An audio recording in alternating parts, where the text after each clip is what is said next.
Hi, I'm Michael Storsley, and this is the D127 Gets Real podcast. And today we're talking about the Public Service Practicum, and I'm here with teacher Dustin Cherico. But I'll let him introduce himself and tell us a little bit about yourself and how long have you been in the district, and then we'll talk about PSP. Thanks, Michael. So I've been in the district for 25 years now. This is year number 25, and I absolutely love this place because of the opportunities we have for students. That if a student is willing to seek out resources, and we have so many resources available, and put in the effort, okay, and even if they struggle with the effort, there are so many good role models here that you really can achieve everything. I think the size of our schools lend itself to that, and I have just seen so many students develop over the years that I think this is just a great place for opportunities. And so one of the classes I teach is the Public Service Practicum, or better known as PSP. And the best way we could describe it is it's a project management class where students learn those type of leadership management, communication, collaboration, problem-solving skills while planning and implementing service projects that either benefit the community directly or raise money for organizations. So we operate almost as a 501c3 in which we're providing either direct service or monetary service to community partners. And the students spend time working in groups to plan and implement these projects. And so once they finish up a project, they reflect. There's then a curriculum that kind of outlines the next skills they'll be working on that'll prepare them for the next round of projects. We redivide the groups and they get in groups again and start on the next project. Yeah, so this is my 7th year in the district. It is wild when you total up how many years you've been in education. That's for us old timers out there. But yeah, so 7th year in the district. When I was coming in, you do a research on a district, and this is one of the courses. I'm like, wait, what? That's really cool. What's that all about? Just completely different than anything I've heard of before or since. Do you know the history of the course? Were you part of the development of the course, or what's your understanding of how this all came about? So it actually started at Elk Grove High School through a grant, and it was my dad who did the research on it and created it there. That's so wild. That's so yeah, cool. It's great. So I was actually part of it as a little kid traveling all throughout the state of Illinois. Oh, wow. And while he got the research on different type of, and the reason it has the Public Service Practicum name, it was originally an internship program.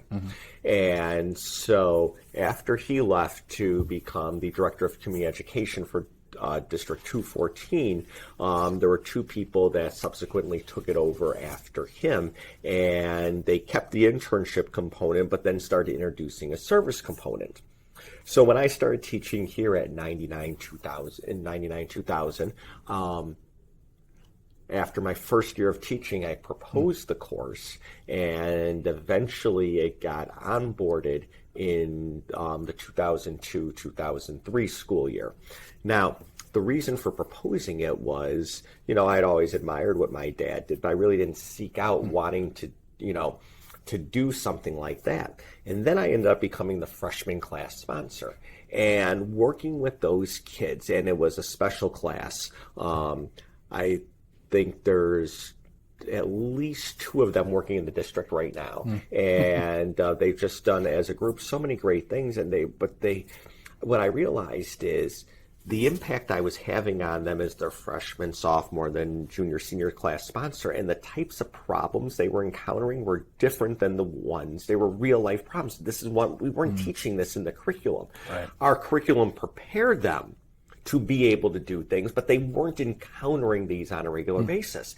And I'm like, well, we need a class, okay, that can put them in these situations. So before they go out and spend money on college thinking they want to go into something and they may not want to, or they get their first real job and this is the first time they've really been saddled with this type of responsibility of, this is your job, you need to make this happen. There's nothing and there now needs to be something. Yeah. Create the vision, create the reality off the vision. I'm like, they're already doing this in the class when I'm their class sponsor. Why can't we have a class like this? And so it went through, it got passed, and the first year we ran one section of it, and it's grown since then, but that was really the basis of it. Now that you've learned all these skills, okay, what are you going to do with all of that information? Now, back at that point, there was probably about 1,500 students in the district. Yeah. So, and the Grayslake D127 area was completely different. So I actually started with the internship component along with the service. And after about 2 years, I phased out the internship component because, you know what, with the amount of time that I had, but more so the community, you know, Elk Grove has over 3,000 business and industry versus what we had at the time. And it just was, you know, it just wasn't efficient use of all of our resources to run that internship program at the time. So it morphed more into a community service class, which is kind of the directions they were going in Elk Grove. So that's how we ended up here. And like that, again, that's so amazing that your dad started this. Like, so my question, do you have an idea how this all began? Yeah, a little bit. You got some background.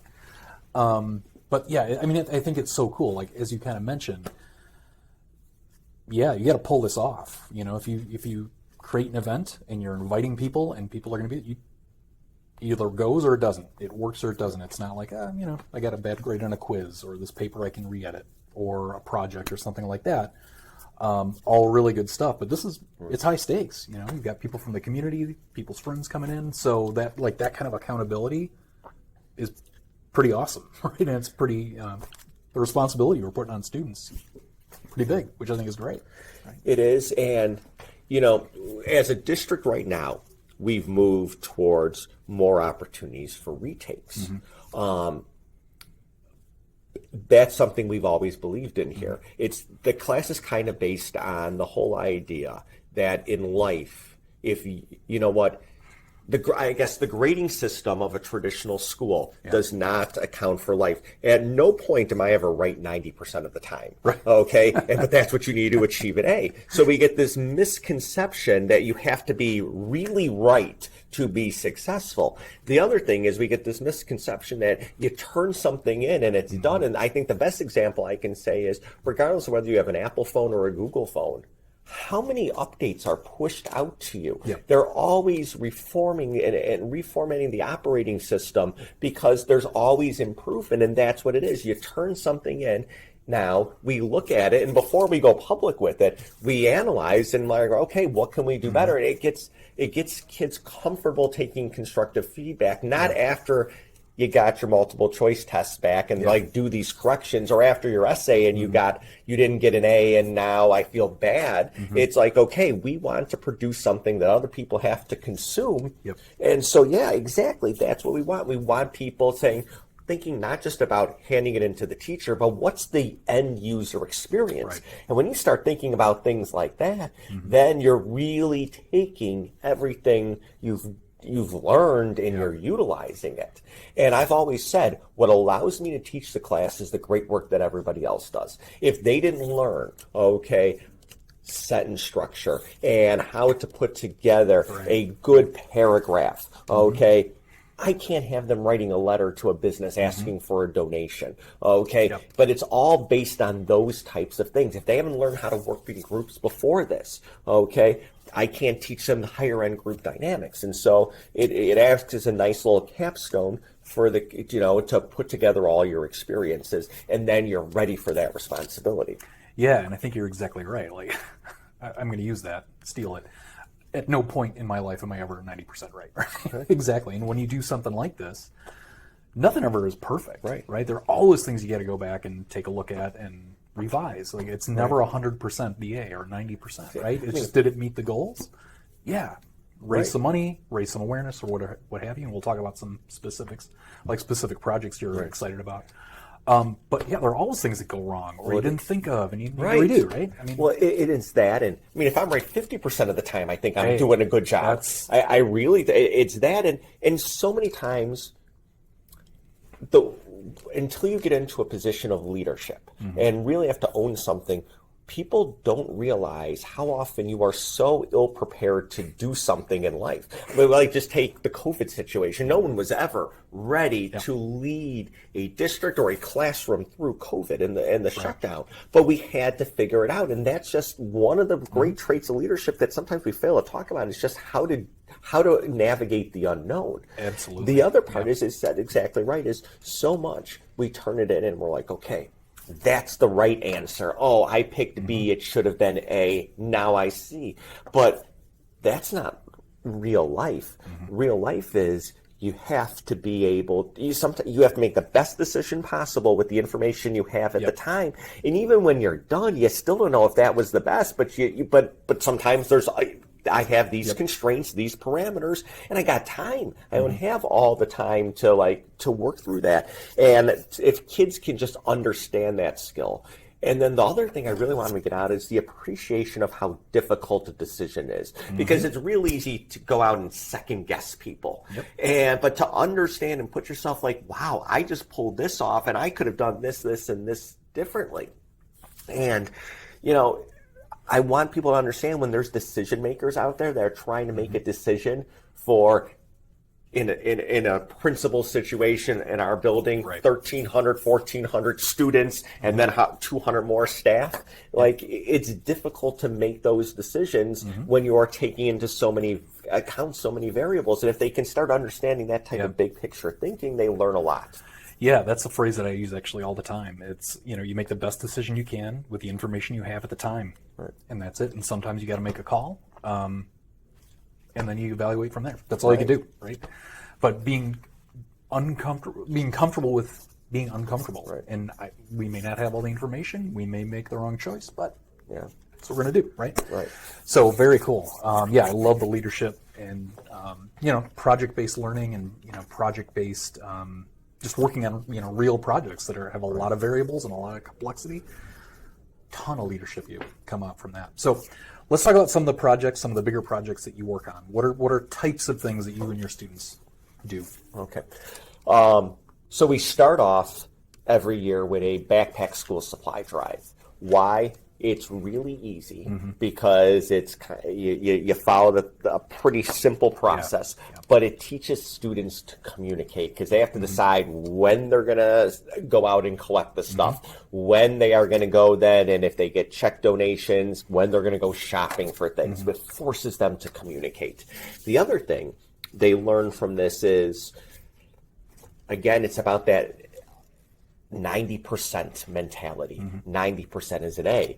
And we set a goal. They always exceed the goal, but then they can reflect back on it and realize, okay, did more than half the businesses or houses with you give you a donation, or did less? And always it's way less than 50%. Well, then how is it that you exceeded what you thought at the time was a high goal? Okay. But you failed more than you succeeded. And it's letting them understand the market share idea of this. Okay, you're not trying to convince everybody. You're not shooting for 90%. You're getting into segmenting things and who can you help? Who do you have the resources to help? Or who has the resources to help you? And you don't need to win everything, but you need to have a plan that works, and really trying to give them realistic expectations. So we start with that because it's very foundational. It gets them working together. And then our next thing is what we call our School's Gold Week, which is our Childhood Cancer Awareness and Fundraising Week. And so with that, we divide up. We first have a public service campaign where we put up banners and posters and signs in the hall explaining what we're doing, why we're doing it. And we talk so much about the why. People need to understand the why. If they don't understand why you're doing it, the what doesn't matter. And that's kind of our curriculum based on, the very famous TED Talk by Simon Sinek, Start with Why. But we're installing that. People don't buy what you do, they buy why you do it. And The it's golden that circle. connection, It's right? Yeah, it's the So best. now they're understanding that, Yeah. and that then later, everything we do, we scaffold. Mm-hmm. Okay, so or not, and so we teach a little bit here, but then we're going to circle back and we're going to do it again. So we're going to talk throughout the year. Right. There's going to be 400 or 500 times when they're going to have to realize, start with why, start with why. Okay, and let people understand your why before you get into your what. So we start with that. Then we have a fundraising arm of it, which is we come up with a product. This year we had two. They first thing is they wanted to help the group Alex's lemonade stand. Oh, yeah. So we said, all right, well, let's sell lemonade. One of the kids said. Yep. So then we said, all right. They thought originally, let's sell Minute Maid lemonade, and so now they had to do all the calculations based on if they bought the lemonade. Then someone else suggested, well, why can't we get lemonade everybody loves, like Raising Cane's or Chick-fil-A? So we went to both of them, and we ended up partnering with Raising Cane's because of the discount they gave us. And I think in selling lemonade, I think they ended up selling, well, we sold over 100 gallons of, or no, exactly 100 gallons of lemonade in 4 school days. Wow. And so our students were talking to the regional manager in charge of fundraising for Raising Cane's and going back and forth negotiating prices. They put together a plan of why we wanted it at a certain price, because if we got 1 gallon and we had 16-ounce cups, but with ice, that would be 12 ounces. So they're doing all the math. And again, that's where this, I had a lot of students that are in our AMDM class, okay, which deals with real life math. And these kids led that aspect of the project. Perfect. So like they're using all their the skills they've learned from the curriculum, but now in real life situations. And they put together a great business plan, and they're going back and forth with a manager, of Raising Cane's. And so they're getting real life skills of that. And so then, so that becomes an aspect of what we do. We design a shirt, and we sold out of shirts. And so we sold 200 shirts. And so, but again, they're working with the artist of this company, American Outfitters, who designs the chairs for the Boston Celtics. So again, you're working with real companies that are local companies, and you're getting access to some good professionals, and you're going back and forth with them. You're working on setting up an online store for pre-orders. And so they're learning all these little skills. And again, they never had these skills to begin with, but they're just thrust into situations where if this is going to happen, it's going to happen because I made it happen. Yeah. So, I mean, what's really cool about, I love that so much, and that's what I love about anything project-based, but this being, the outcome of this, you're raising money, it's going to childhood cancer, it's like a real thing, a real goal, really kind of a noble goal, right? But all of those skills that you kind of listed off there, they may have the skills, but how do you stitch them all together? Right. How do you realize, like, what is the problem here? What am I running into? How do I analyze that? How do I evaluate how to go about it? I might need math skills, I might need graphic design skills, or I might need help. Where do I get the resources to get the job done? Right. And putting all of that together is such a different, just a different proposition than, as you say, it's multiple choice and I got to be 0 or 1, right or wrong. You got to put all of this complexity together and get it to work, and it's got to pay off, right? So love it, cool. So how many students do you have working on projects at any one time, roughly? So there's 3 classes, and there are 78 total students. Okay. And so if it's a project, ideally they are in a group of about 4 students. 3 to 5 is probably the best ratio, because so that they all have some type of ownership in there. Sometimes they might be a bigger group of perhaps a dozen, but then there's subgroups within there. Okay. And that's actually where I think some of the neatest things happen, because there might be a group working in one end of the room and the other person from another group is walking by to get some supplies or do something, and they overhear them talking, and then they interject and it's always easier to solve someone else's problem rather than yours, because you get that fresh type of thinking. But they say, have you considered this? And then we jump on it. And when we get that type of incubator going in the class, it works out really well that everybody's working. And that becomes also one of that becomes something we talk about early on. We look at what does it actually mean to be an effective, before you even become a leader, what is it to just be an effective worker? Okay, how do you make the organization's vision come true? Because we don't need you to lead, we need you first to contribute. And then once you understand, because leading is helping people get where they want to go. And so first you got to be that, and then how do you collaborate? What does good collaboration work with or look like, excuse me?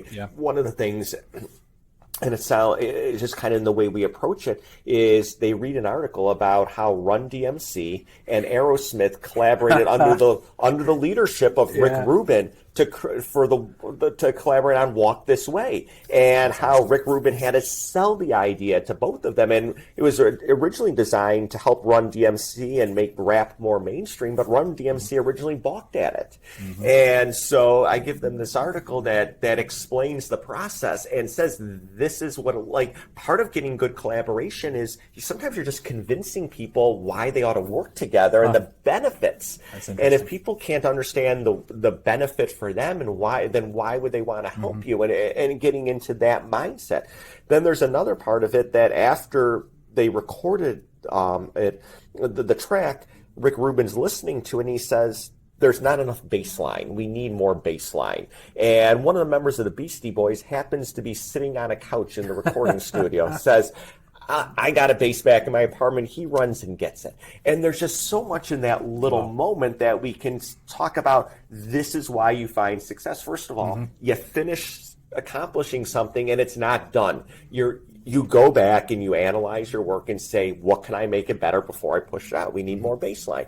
Then you have the idea of how do you become a successful employee? And I completely understand the importance of work-life balance, but sometimes you just need to be there. And if you're putting yourself in a situation, making yourself available to your team, good things happen. And then it's not your song, but, always looking to help someone else out. If I can help you out, that's what's going to lead to a positive culture. And so, that article has a little bit, but it kind of outlines what we're about as an organization when we go and help people. So that becomes kind of the curriculum of what we want to do. So there's expectations of how we approach these things and how we achieve our goals.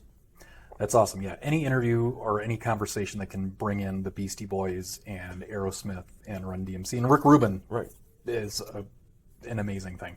Yeah, I love that. I mean, as I'm, listening to you talk, you've been talking about leadership a lot. And a lot of the phrases you use or are using with our students are the same phrases we use in leadership with administration, making the best choice you can with the information you have. One thing, a project for me is like a piece of art, right? And I will butcher this phrase, and I wish I knew who said it. It's probably somebody very famous. Like a great piece of art isn't finished. Ultimately, it's abandoned because you keep going back to it, and you can fix it and redo it until, I got to be done, and this is what it is. So it feels like that. Like you keep going at it and keep refining it and getting it better and better until it's time, and then we got to run with it. So, one last question: what do you get out of this class? Well, I think I have one of the greatest teaching jobs around in that every day when we come in, we're working together creating things, but we don't know what the end goal is. It's like, I don't know if I could have done this long if it was the same thing over and over. And this just, so that's the reward, is that also in a way I get to practice being in it, like almost running a business, but doing so at a school and helping people out. Like that's kind of the like on a selfish personal side of it. But with the kids, it's to see their excitement and the aha moments. There have just been over the years just so many aha moments when they know they have it and they figured something out. And those are the cool things that just make it special, is because we're all in this together. And I guess truly the best part is when we're at the end of the year and we're working on our final round of projects, and we know what each other is saying almost. We are just talking at a completely different level than we did at the beginning of the year. Right. And just we approach the problems differently. When I'm seeing things the way they're seeing things, and they're seeing the way things I am, that's cool. Is that when we just approach things, and that final round of projects when we're like humming like a well-oiled machine, that's the cool part, that we get to there. And then I look at them as they graduate, and I'm like, oh, we're going to start over. I always say, at the beginning of the year, the mistakes we make and the feathers we ruffle as a result, because the kids don't understand that they're a representation of me. And they always think, because everybody's such an understanding person here, they always think, well, so-and-so won't mind this, because we're doing good things. We're doing good things, so so-and-so is going to understand. And I always feel like they say at the beginning of the year, Cherico, you just finished with this group. You did such great things with them. What happened to you over the summer? Why? But they're starting out, they're green again. Yeah. And we gotta get back to that. But that at the end of the year, when they are doing things that they didn't know was possible. That's awesome. It's got like this Plato allegory of the cave moment. And every project does. Right. It's about pushing it to that level. Now they see things they didn't see before. And that's the great thing. That's why we always, if we do something like we do this event at the scavenger hunt fundraiser at the beginning of the year for Gold Week called Hunt for the Cure. And then we do this obstacle course fundraiser in February called Ram Games. And so they worked on things once. Now they do it a second time because now they can anticipate things. Yeah. And I always say to the kids at some point, like when a project's done really well, I say, this is as perfect as it could be at this time. I go, yes, are there things we're going to talk about on Monday about how we could have done it better? Of course we are, but this was perfection. And perfection is not nothing wrong. It's that we did, with everything going on, we did the best we could. And that's so cool. And then we'll grow from this, and we'll learn. And when the bar gets set higher and they want that, that's the coolest thing. Yeah, that's awesome. Well, I really appreciate it. Thanks very much. So once again, Public Service Practicum, really cool course. Just amazing skills, and I think friendships and partnerships that last. So really appreciate it. Thanks. Thank you. I appreciate your time. All right. Have a good one. Thank you.